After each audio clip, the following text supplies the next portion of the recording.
करेंगे कि वो बच्चे के ऊपर होने वाले जो हालात गुजरा मानते हैं, हम मानते हैं वो थप्पड़ था, लेकिन वो थप्पड़ उस क्लास 5 के बच्चे के गाल पे तमाचा नहीं था। इस देश के संविधान पे तमाचा था, इस देश के कानून पे तमाचा था, इस देश के लोकतंत्र पे तमाचा था, इस देश के सेकुलरिज्म के तमाचा था, इस देश के हर एक हिंदुस्तानी जो इस देश की नींव को मानता है, जानता, प्यार करता है, उसके जमीर को तमाचा था। मैंने अपने बात का शुरुआत में कहा, इसके धर्म के चश्मा से मत देखो यार। एक छोटा सा बच्चा का क्या धर्म होगा जिसने कलमा का मतलब अभी नहीं समझा है, जो धर्म का मतलब नहीं जानता है, उस बच्चे को पिटवा रहे हो। उस बच्चे से जिसको नहीं पता है, हिंदू मुसलमान नहीं पता भाई, एक बच्चा को नहीं पता है, उसकी मासूमियत, उसका भोलापन खत्म कर दे रहे हो। किस देश में रह रहे हैं हम लोग? और शर्म नहीं आती जर्नलिस्ट को, शर्म नहीं आता मीडिया चैनल को, प्रधानमंत्री को शर्म नहीं आता पार्लियामेंट में खड़ा होकर और मजाक चुटकुले ले रहे हैं, चुटकुला छोड़ रहे हैं। 2 घंटा का स्पीच देते हैं, उसमें कोई बात नहीं है। आखिर न्यूज़पेपर को भी कुछ नहीं मिला तो उन्होंने लिख दिया टेलीग्राफ में blah blah blah blah blah. They don't know what parliament speak.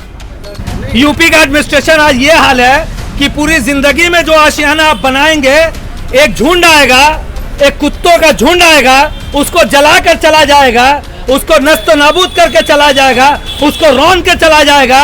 और आवाज अगर आप उठाएंगे तो उसका एडमिनिस्ट्रेशन आके बुलडोजर से आपका घर मकान जो बचा कुचा सामान है उसे भी तोड़ करके जरा जरा कर देगा। क्या बात कर रहे हैं आप? एक बच्चे का थप्पड़ का मामला उसने दबा दिया, लेकिन उसे पता है कि यह थप्पड़ उस बच्चे की गाल पे नहीं, हिंदुस्तान की जमीन पे, उसके डिग्निटी पे, उसकी आइडेंटिटी पे, उसके संविधान पे बढ़ा है। सुन लीजिए, अभी एक और रिपोर्ट आई कल की, वो एक ड्राइवर ने नमाज पढ़ने के लिए गाड़ी अपना बस रोका था, ये सोशल मीडिया में हाईलाइट हो गया, उसको नौकरी से निकाल दिया गया। सरकारी बस था, उसको कंडक्टर की नौकरी से निकाल, उसने आत्महत्या कर ली। अब पता नहीं आत्महत्या कर लिया मर्डर हुआ, आत्महत्या कर लिया या मर्डर हुआ, ये तो यूपी गवर्नमेंट, कानून भी उनका, तख्त भी उनका, ताज भी उनका। सबसे पहली बात आपको क्लियर कर दूं, बीएचपी, बजरंग दल, आरएसएस ये कोई हिंदू संगठन नहीं है, ये कोई हिंदू संगठन नहीं है। जितना इस्लाम को तालिबान और आईएसआईएस ने पूरे दुनिया में बदनाम किया, उससे ज्यादा सनातन धर्म को ये वो वीएचपी हिंदू परिषद और विश्व हिंदू परिषद और आरएसएस पूरे दुनिया में सनातन धर्म को बदनाम कर रहे हैं। कि आज आज़ादी के 75 साल के बाद भी मुसलमान के हालात बद से बदतर होते चले गए। एक मुसलमान की जान की कीमत आके आज एक जानवर के जान की कीमत से भी सस्ती हो गई। मुसलमानों का घर, दुकान, मकान, पूरी जिंदगी की मेहनत की कमाई का कोई वैल्यू नहीं है। एक झुंड आएगा, उसे रौन कर चला जाएगा, जला कर चला जाएगा। मुझे लगता है कि ऐसा वीडियो आने के बाद किसी एक आदमी का पर्सनल नज़रिया नहीं होना चाहिए। पूरे देश का, पूरे समाज का, जो एक भव्य समाज की स्थापना करते हैं, उन सब का रिव्यू एक ही होना चाहिए। और सबसे बड़ी बात यह है कि अगर ये वीडियो देखने के बाद अगर किसी का खून नहीं खौला है तो उसे इंसान कहलाने का लायक नहीं है। हिंदू और मुसलमान तो बहुत दूर की बात है। मेरा ये मानना है कि ये वीडियो देखने के बाद 2 ऐसा वीडियो पिछले दिनों, मतलब एक तो मणिपुर में जब हमारी माँ बहनों को नंगा घुमाया गया, और दूसरा एक बच्चे के ऊपर एक स्कूल में इस तरीका हुआ। ये वीडियो देखने के बाद अगर इंसान का खून नहीं खौला है तो मुझे लगता है कोई इंसान ही नहीं हो सकता। हिंदू मुसलमान तो बहुत दूर की बात है। अब प्रधानमंत्री से लेकर होम मिनिस्टर तक का कान कब खुलेगा, वो नींद से कब जागेंगे, ये मुझे पता नहीं। महान देश, भव्य देश का बात करने वाले लाल किला से खड़ा होकर उन्हें शर्म क्यों नहीं आती, ये सवाल देश उनसे पूछ रहा है। और ये सवाल का जवाब वो कब देंगे, मुझे ये भी नहीं समझ में आता। आज ऐसे देश में जहाँ पर माँ बहनों को नंगा घुमाया गया, और उस हादसा के बाद जब पार्लियामेंट के फ्लोर में नो कॉन्फिडेंस मोशन के माध्यम से लोग चाहते थे, देशवासी चाहते थे, सुनना चाहते थे कि प्रधानमंत्री का प्रक्रिया क्या होगा, तो वो खड़ा होकर चुटकुला ले रहे थे अपोजिशन का। तो उस इंसान से क्या आप एक्सपेक्ट करेंगे कि वो बच्चे के ऊपर होने वाले जो हालात गुजरा मानते हैं? हम मानते हैं वो थप्पड़ था, लेकिन वो थप्पड़ उस क्लास 5 के बच्चे के गाल पे तमाचा नहीं था। इस देश के संविधान पे तमाचा था, इस देश के कानून पे तमाचा था, इस देश के लोकतंत्र पे तमाचा था, इस देश के सेकुलरिज्म के तमाचा था, इस देश के हर एक हिंदुस्तानी जो इस देश की नींव को मानता है, जानता, प्यार करता है, उसके जमीर को तमाचा था। ये सबसे क्या होगा? हिंदुस्तान तो चांद में पहुंच रहा है। चांद का सवाल का जवाब हम दे चुके हैं। चांद पे इंसान चांद पे जा रहा है, या आज नहीं गया, आज से 56 साल पहले चला गया, ठीक है। और इसका जो ब्रांडिंग था, नो डाउट इसका पूरा का पूरा श्रेय हमारे साइंटिस्ट को जाता है, पूरा का पूरा श्रेय हमारे इसरो पे जाता है। और जब भी देश 4 कदम आगे बढ़ता है हम खड़ा होकर सल्यूट करते हैं। लेकिन इसका आप जो कहना चाह रहे हैं कि इसका मोदी जी अपने ऊपर क्रेडिट लेना, देश के प्रधानमंत्री ब्रांड एम्बेसडर है, अंबानी और अदानी के इवेंट मैनेजर है, उनको इवेंट मैनेज करना आता है। हजारों करोड़ का ब्रांडिंग करके सबका साथ सबका विकास, अच्छे दिन आने वाले, ये 13,000 करोड़ का ब्रांडिंग था, 13,000 करोड़ का। मालूम है आपको? पूरी दुनिया आपको उनका ब्रांडिंग समझ में आता है, लेकिन उस ब्रांडिंग के पीछे जो इकोनॉमिकल और सोशल फेलियर और पैरालिसिस जो देश को करने के लिए साजिश किया गया था, और ये जो फाइनेंस किया गया था कॉर्पोरेट वर्ल्ड के तरफ से, आप उसे नहीं समझ रहे हैं ना, देश तक इस बात को पहुंचा रहे हैं। 1 मिनट मैं आपको क्लियर कर दूं, जो हजारों करोड़ रुपया ब्रांड मोदी को बनाने के लिए खर्चा किया गया था, अंबानी और अदानी ने किया था, वो क्यों किया था मैं आपको बता देता हूं। जब ये मनमोहन सिंह की सरकार गई, ये देश 2.5 लाख करोड़ रुपए का बैड डेट में था, नॉन परफॉर्मिंग एसेट था, जो बढ़कर आज मोदी जी के रिजीम में 16.5 लाख करोड़ हुआ, और इसमें से 8.5 लाख करोड़ रुपया का कॉर्पोरेट लोन माफ किया गया, डेप्ट किया गया रिजर्व बैंक ऑफ इंडिया से। ये एक साजिश के तहत आया गया था। सुनिए, आपको क्लैरिटी होना चाहिए, 2024 का इलेक्शन सामने है, पूरे देशवासियों को यह क्लैरिटी होना चाहिए कि पिछले 9 साल के मोदी रिजीम में 8 लाख करोड़ रुपया का कॉर्पोरेट लोन अंबानी और अदानी और बड़े बड़े कॉर्पोरेट्स का माफ किया गया है, और छोटे मोटे जो 1000 करोड़ के जो डेटर थे वो लोग देश छोड़ के भाग चुके हैं। और उसे पाकिस्तान डर रहा मोदी जी से, ये बेबुनियाद वाली बातें सुनिए। चाइना को लाल आंख दिखा रहे मोदी जी, और चाइना को लाल आग दिखा रहा है, वही लाल आग देख के तो चाइना बॉर्डर लिया जा रहा है ना, वही लाल आग देख के आज हिंदुस्तान की सीमा में घुस आया है ना। आपका ये कहना है चाइना घुस रहा है, ये हम नहीं कह रहे हैं। चाइना घुस रहा, कोई ये रास्ता में फुटपाथ पे खड़ा होने वाला न्यूज नहीं है। आपका देश का आज 56 इंची का सीना ताने प्रधानमंत्री ने जो कहा था हम लाल आग दिखाएंगे, आज हमारे देश का हजारों एकड़ किलोमीटर बैन कर दिया। और क्या चाहिए आपको? कौन सा चाइनीज एप्लीकेशन बैन हो गया? चाइना को डराने, चाइना के साथ खाते हैं मोदी जी, चाइना के साथ घूमते हैं, चाइना के साथ आज भी केटो मेट्रो प्रोजेक्ट चल रहा है, और बुलेट ट्रेन का वादा भी वो चाइना के ऊपर डिपेंड हो गया। छोड़िए फालतू वाली बात, तो फिर मंदिर में रही है, फिर चाइना से मंदिर में क्या भाग रहे हैं? अभी आपका सवाल चाइना पे था, मंदिर में क्यों भाग रहे हैं? लेकिन यहाँ पे व्हाट्सएप में तो वही आता है, मंदिर प्रधानमंत्री का डंका बज रहा है, और आप यहाँ पे कोई प्रधानमंत्री का डंका नहीं बजा रहा है। आपको मालूम है ये देश के बिकाऊ मीडिया चैनल, जब बेशर्म जर्नलिस्ट, ये लोग इस तरह का डंका पीट रहे हैं चैनलों में बैठकर, अपनी गनीमत भूल गए हैं। लोग इनको बिकाओ और गोदी मीडिया और भर का गाली बक रहे हैं, उनको कोई फर्क नहीं पड़ता, उनका जेब भर रहा है, उनका चैनल चल रहा है, उसी में वो लोग खुश है। और देश की सच्चाई पर और लोकतंत्र का चौथा स्तंभ होने का वो ये था जर्नलिस्ट के पास कि हम कॉन्स्टिट्यूशन संविधान का चौथा पिलर है, वो खत्म हो चुका है। इन लोग जान चुके हैं, सारे दलाल मीडिया हो चुके हैं, और सारा का सारा मोदी जी का डंका इन्हीं दलाल मीडिया चैनल में आपको मिलेगा। जमीन पर जाकर देखिए कि किसकी नौकरी गई, किसका घर जला, किसका घर टूटा, किसका बुलडोजर हुआ, यही चल रहा है देश में, और ये आपको नजर नहीं आएगा क्योंकि देश की नेशनल मीडिया चैनल बेशर्म हो गए, ये हकीकत देश के सामने नहीं लाई। अच्छा, ये बताइए कि जिस तरह से पहले धर्म की राजनीति पार्टियों में हुआ करती थी, अब धर्म की राजनीति स्कूलों में भी एडमिट हो चुकी है, अंदर हो चुकी है। मैंने अपने बात का शुरुआत में कहा, इसके धर्म के चश्मा से मत देखो यार। एक छोटा सा बच्चा का क्या धर्म होगा जिसने कलमा का मतलब अभी नहीं समझा है, जो धर्म का मतलब नहीं जानता है, उस बच्चे को पिटवा रहे हो, उस बच्चे से जिसको नहीं पता है, हिंदू मुसलमान नहीं पता भाई, एक बच्चा को नहीं पता है, उसकी मासूमियत, उसका भोलापन खत्म कर दे रहे। किस देश में रह रहे हैं हम लोग?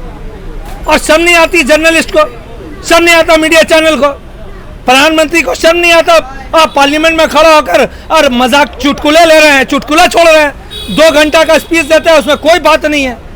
आखिर न्यूज़पेपर को भी कुछ नहीं मिला तो उन्होंने लिख दिया टेलीग्राफ में blah blah blah blah blah. They don't know what parliament speak.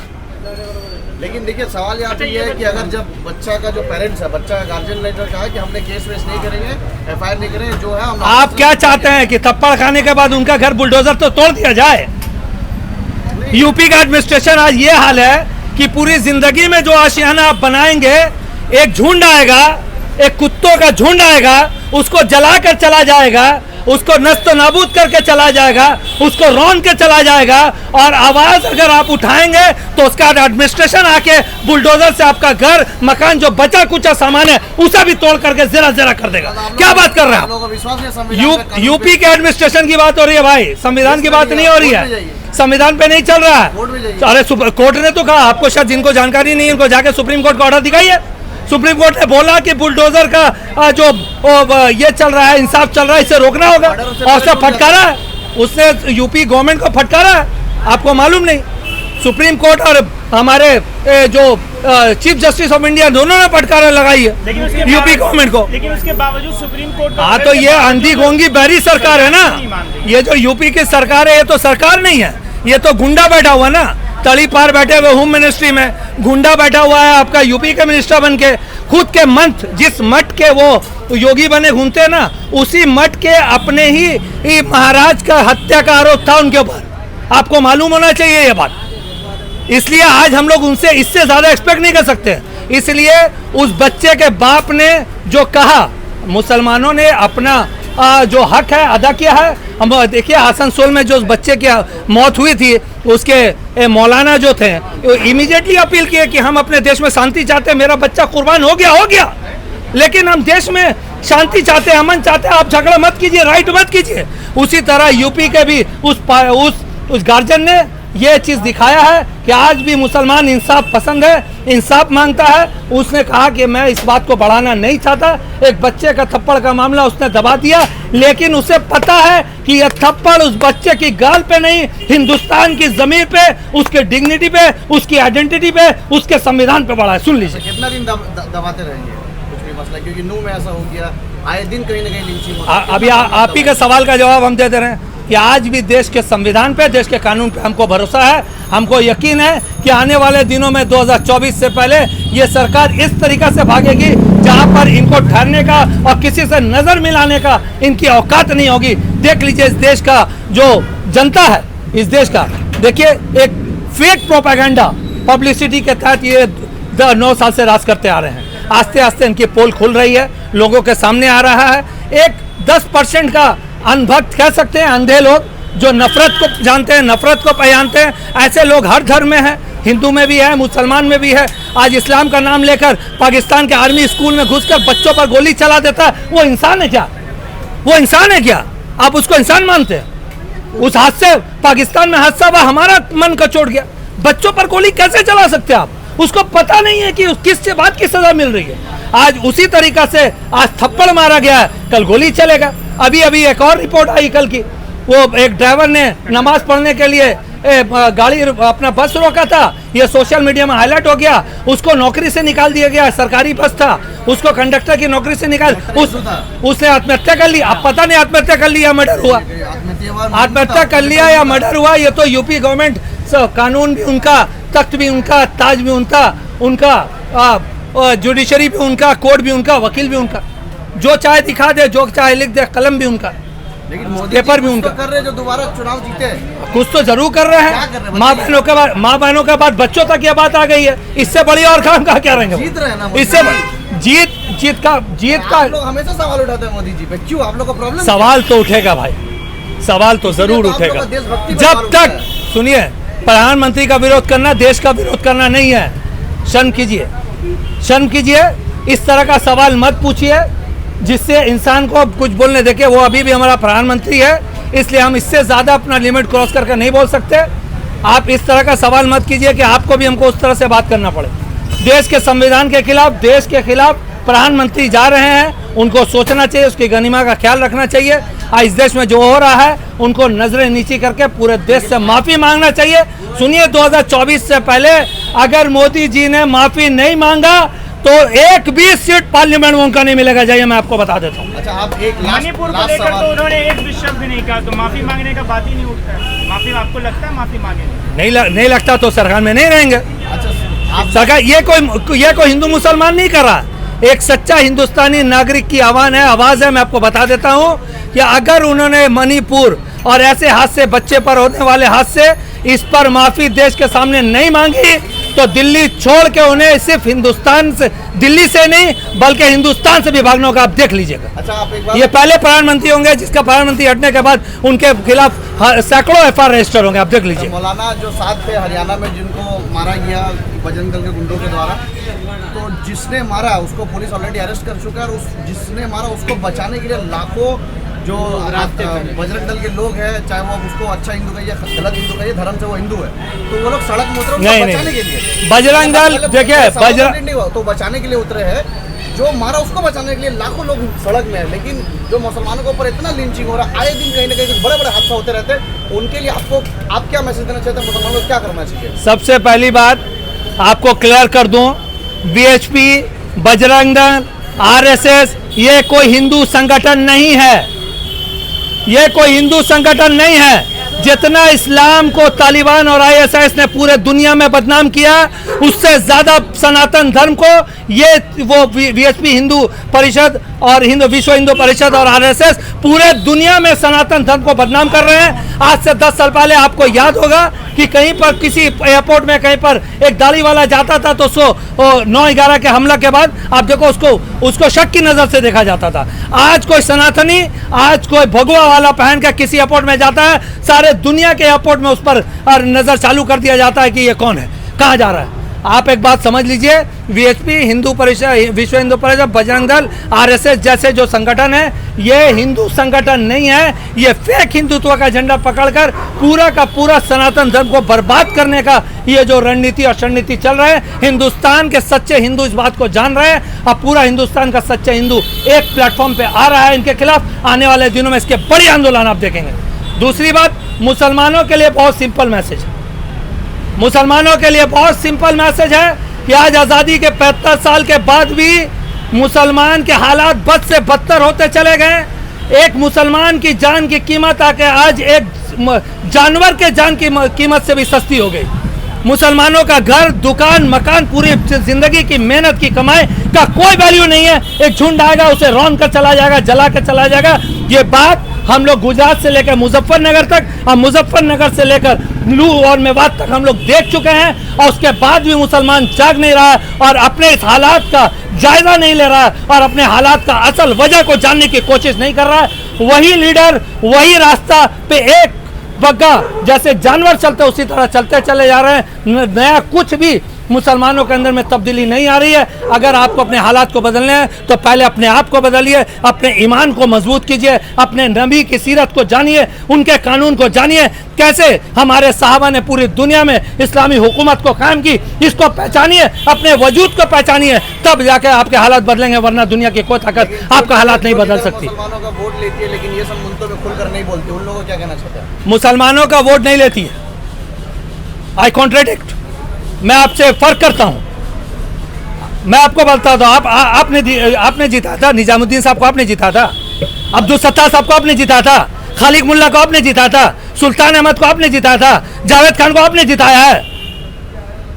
जब आपने नहीं जिताया तो सवाल करने का अधिकार भी आपको नहीं है। सुन लीजिए, वो तृणमूल कांग्रेस की टिकट से जीते हैं, वो सीपीएम के टिकट से जीतते थे, वो कांग्रेस के टिकट से जीतते थे, कभी आपने नहीं जीता। अगर वो आज वो लोग छोड़ के बोलेंगे कि हम आपकी आवाज बनेंगे, आपके साथ खड़ा होंगे, आप उनको वोट दीजिएगा?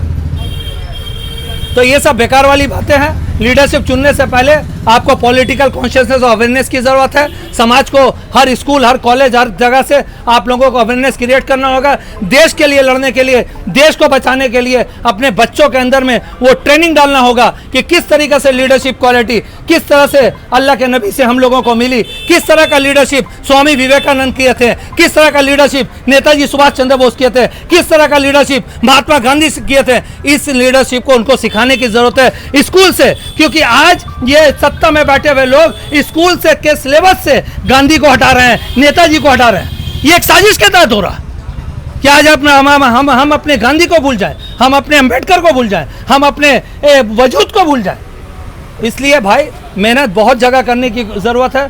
मैं तमाम लोगों से दरख्वास्त करूंगा कि अपने देश को बचाने के लिए एकजुट हो जाइए। 2024 एक बहुत बड़ा चैलेंजिंग है। इसके बाद अगर इस बार हमारे देश ने गलती किया, ईवीएम के मशीन के मदद से हो, जैसे भी हो, अगर ये सरकार जीत गई और आ गया तो हिंदुस्तान नहीं बचेगा। मुझे नहीं लगता 2024 के बाद कोई इलेक्शन होने जाएगा। सारा इलेक्शन दुनिया को धूल झोंकने के लिए होगा, जैसा कि बांग्लादेश में हो रहा है। बहुत बहुत शुक्रिया। जय हिंद।